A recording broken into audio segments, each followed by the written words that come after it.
अगर लग रहा है कि दुख दुविधा परेशानी और बाधाएं खत्म ही नहीं हो रही जीवन से, क्योंकि हमारे घर में दो समस्याएं हैं। एक तो धन नहीं आता, ये तो यूनिवर्सल प्रॉब्लम है कि हमारे घर में पैसा आता ही नहीं है। दूसरी बात, नजर लग जाती, नजर लग जाती है, मतलब थोड़ी सी भी अच्छी कमाई हो रही है, किसी ने टोक दिया, कमाई बंद हो गई। थोड़ा सा भी अच्छा स्वास्थ्य है आपका, अच्छे लग रहे हो, किसी ने जरा सा बोल दिया, तबीयत खराब हो गई, रुपया पैसा पानी की तरह निकलने लगा। अगर आपके घर में यह समस्या है कि अस्पताल में देने पड़ते हैं बहुत सारे पैसे, यानी कि बहुत पैसा पानी की तरह बर्बाद होता है, ये खराब चंद्रमा का सूचक है, ये खराब मंगल है, जो पैसे अस्पताल में देने पड़ते हैं और पानी की तरह निकल जाते हैं। इसे रोकना बहुत ज्यादा जरूरी है। बहुत घरों को मैंने तबाह देखा है केवल हॉस्पिटल के चक्कर लगाने और बिल भरने के चक्कर में।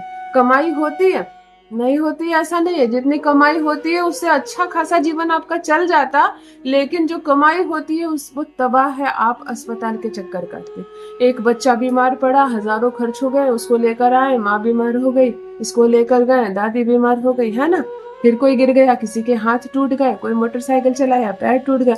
ये अगर सिलसिला आपके घर में भी लगातार चल रहा है तो समझो पैसों को बाहर भेजने का तरीका ढूंढा जा रहा है।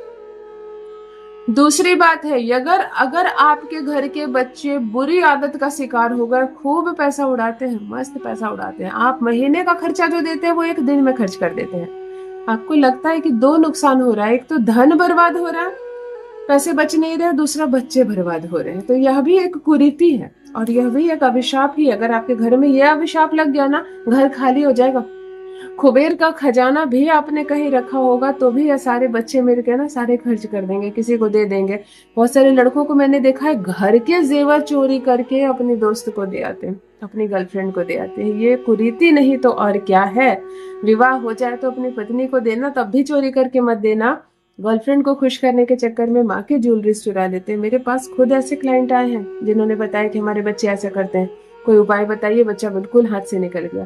तो ये सारी वो कुरीतियां हैं जो घर को खाली करने, घर को बर्बाद करने के लिए काफी होंगे, काफी होंगे।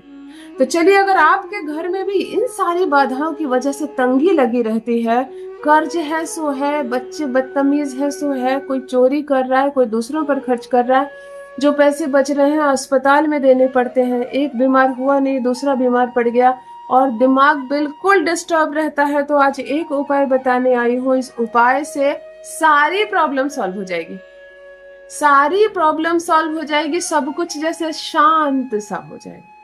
जो बदतमीज लड़के लड़कियां आपकी बात नहीं मान रहे, पैसे उड़ा रहे हैं, बाहर वालों पर विश्वास कर रहे हैं, सब शांत, सब एकाग्र हो जाएगा, सबका मन शांत हो जाएगा। ये सब करतूत ही है ना, कोई बैठकर बाहर से करतूत करता है, आपके घर से खेल रहा है और आपका घर उसका शिकार हो रहा है।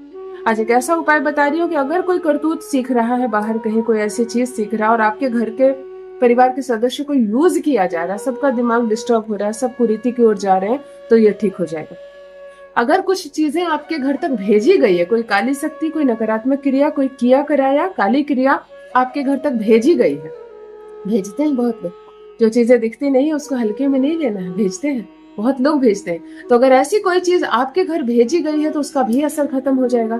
कोई पढ़कर कुछ आपके घर में छोड़कर गया है, कोई पोटली आपको पता नहीं, सरसों छीट कर गया है, तो भी इसका असर समाप्त हो जाएगा, आपका घर फिर से खुशहाल हो जाएगा, धन से फिर से सब कुछ भर जाएगा। जान लीजिए प्रथम मैं कौन। नमस्कार मित्रों, मैं हूँ खुशबू सिंह। बहुत स्वागत, बहुत अभिनंदन आप सबका हमारे चैनल एस्ट्रो खुशबू सिंह में। कैसे हैं आप और घर में सब कैसे हैं? मेरे कमेंट सेक्शन में ओम नमः शिवाय लिखना ना भूले। आहा, सावन का ये पावन माह, वैसे भी रटा करो ओम नमः शिवाय। यही वो मंत्र है जो जीवन को जागृत करता है, यही वो मंत्र है जो आपको खुशियों से भरता है। तो सोते जागते चलते फिरते खाते पीते मैं कहती हूँ जिह्वा पर ओम नमः शिवाय का जप रखा करो ना। दुर्भाग्य भी सौभाग्य में बदल जाएगा, किस्मत ना बदल जाए तो कहिए। जो भी नए भाई बहन चैनल पर पहली बार आए हो, मेरे वीडियो को पहली बार देख रहे हो, मुझसे प्रथम बार मिल रहे हो, चैनल से जुड़िए, सब्सक्राइब कीजिए, मेरे परिवार का हिस्सा बनिए। भाग्य बदल जाएगा मेरे बताए उपाय से। मैं केवल दिशा दिखाने आई हूँ, मैं मार्गदर्शन करने आई हूँ आपका। मैं आपकी बहन हूँ, दोस्त हूँ, माँ हूँ, गुरु हूँ। जिस प्रेममय रिश्ते से आपने मुझे जोड़ा है, उस रिश्ते से मैं आपको दिशा दिखाने आई हूँ। देखिए, मेरा बताया उपाय कीजिए, किसी को पैसा देने की जरूरत नहीं, किसी को रुपया पैसा फीस के नाम पर भेजने की जरूरत नहीं। छोटा सा सरल उपाय, 1 रुपया का खर्च नहीं। मैं कोई नंबर जारी नहीं करती हूँ कि मुझको फीस भेज दो, यहीं से आपको अमीर बना दूंगी, नहीं। आप उपाय करेंगे, आप पर लाभ होगा, आपका घर चार्ज होगा, आप टोने टोटके से मुक्त होंगे, आप कर्ज से मुक्त होंगे, आपके जीवन से कुरीतियां आ जाएगी, आपके घर में सब सीधी दिशा में चलेंगे और रुपया पैसे की बारिश होगी। सरल सा उपाय। सबसे पहले अगर महिला करेगी ये उपाय तो पीरियड्स में नहीं करनी है, बिल्कुल नहीं। आप 5 दिन हो जाए, आप हेयर वॉश कर ले, तब आप ये प्रयोग करेंगे। पुरुष करेंगे जिस दिन ये प्रयोग, शराब नहीं पिएंगे, नॉनवेज नहीं खाएंगे। वैसे भी एक बात बोलूं, जिस घर में शराब चल रहा है, कुरीति चल रही है, पत्नी से लड़ रहे हो, ऊंची आवाज में पत्नी पति से बात कर रही है, पैसे नहीं आएंगे। कोई उपाय करके देख लो, यकीन ना मानो, करके देख लो, सारे उपाय करके देख लो, पैसे नहीं आएंगे। आपका सद्व्यवहार जो है, आपके जो वचन है, ये बहुत मायने रखते हैं। तो घर में शांति से रहो सब कोई। बच्चों को बिल्कुल जरूरत नहीं तेज आवाज में माता पिता पर चिल्लाने की। माता पिता को चाहिए आपस में बनकर रहे। पति पत्नी लड़ रहे हैं, बच्चे भी देख रहे हैं, चुपचाप है, उस घर में लक्ष्मी नहीं आएगी। माता पिता को मानते नहीं आप लोग, कुछ भी बोल डालते, उस घर में लक्ष्मी नहीं आएगी। इसीलिए पहले तो सद्भावना से रहो, अपने घर का माहौल ठीक करो। बाहर की गंदगी साफ हो जाएगी। ये जो घर का माहौल है ना, इसे आप ही ठीक कर सकते हो।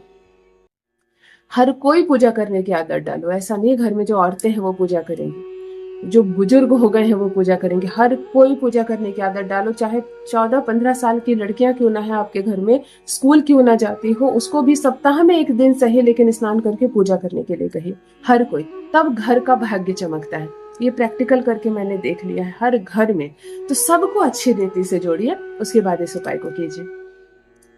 या अमावस्या की तिथि या किसी भी शनिवार के दिन आपको ये प्रयोग करना है। चाहे कितनी भी नजर दोष हो आपके घर में, कोई बाधा हो, कोई किया कया करतूत हो, घर में लोग जानवर की तरह झगड़ा करते हो, पैसे नहीं आते, पैसे की चोरियां कर लेते हो, सब ठीक हो जाएगा।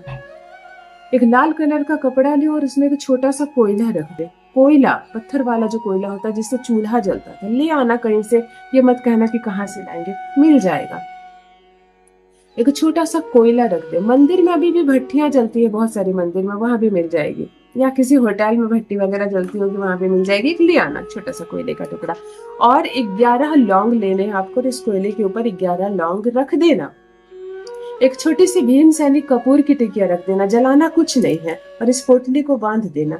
इस पोटली को अपने घर के उत्तर की जगह पर आपको रखना है, लेकिन घर के एक एक सदस्य के सर से 7 बार वारना, और कहना जो भी नकारात्मक शक्तियां हैं, जो है बाधा, नजर, दोष, संकट, परेशानी, सब खत्म हो जाए। ऐसा कह के 7 बार वार देना हर एक सदस्य के सर से, और अपने घर के उत्तर की दिशा में इसको छुपा देना। हमेशा हमेशा के लिए छुपा देना। भविष्य में कभी ये गठरी गिर गई, साफ सफाई के दौरान खो गई तो अलग बात है। फिलहाल ऐसे छुपाना कि इस पर किसी की नजर भी ना जाए और इसको फिर निकालना भी ना पड़े। फिर इस घर की उन्नति देखो, फिर रुपयों की तंगी दूर होगी, कर्ज से मुक्त होंगे, दुकान, बिजनेस, व्यापार चलेगा और खूब पैसा आएगा। पैसा बाहर नहीं जाएगा। करके देखिए, यह एक अद्भुत चमत्कार है। अपना अनुभव मेरे साथ भी अवश्य साझा करें। बहुत बहुत धन्यवाद।